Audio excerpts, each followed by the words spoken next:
LDC എക്സാമിന് previous ആയിട്ട് ചോദിച്ച അല്പം ഡിഫിക്കൽട്ട് ആയിട്ടുള്ള ഒരു ചോദ്യമാണ്.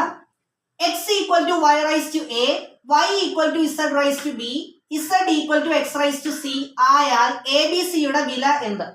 അപ്പൊ നിങ്ങൾ ഇവിടെ ചെയ്യേണ്ടത് ആദ്യത്തെ ഇക്വേഷൻ എന്താണ് തന്നേക്കുന്നത് അത് എടുത്തെഴുതുക.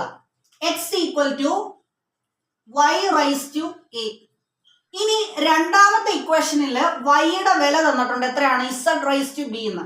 അപ്പൊ വൈക്ക് പകരം എനിക്ക് എന്ത് എഴുതാം? z റൈസ് ടു b എന്ന് എഴുതാം. അപ്പൊ ആദ്യത്തെ ഇക്വേഷനിൽ ഇവിടെ വൈക്ക് പകരം എന്ത് എഴുതാം? z റൈസ് ടു b എന്ന് എഴുതാം. അപ്പൊ x ഈക്വൽ ടു വൈക്ക് പകരം z റൈസ് ടു b എന്ന് കൊടുക്കുന്നു, y റൈസ് ടു a എന്നാണ് പറഞ്ഞിരിക്കുന്നത്.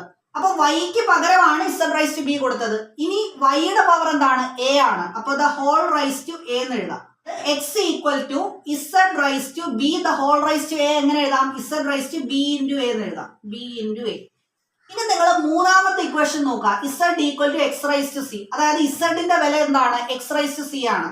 അപ്പോ ഇവിടെ z-ന് പകരം x റൈസ് ടു c കൊടുക്കുക. അപ്പൊ x ഈക്വൽ ടു z-ന് പകരം x റൈസ് ടു c കൊടുത്തു, x raise to c the whole raise to b.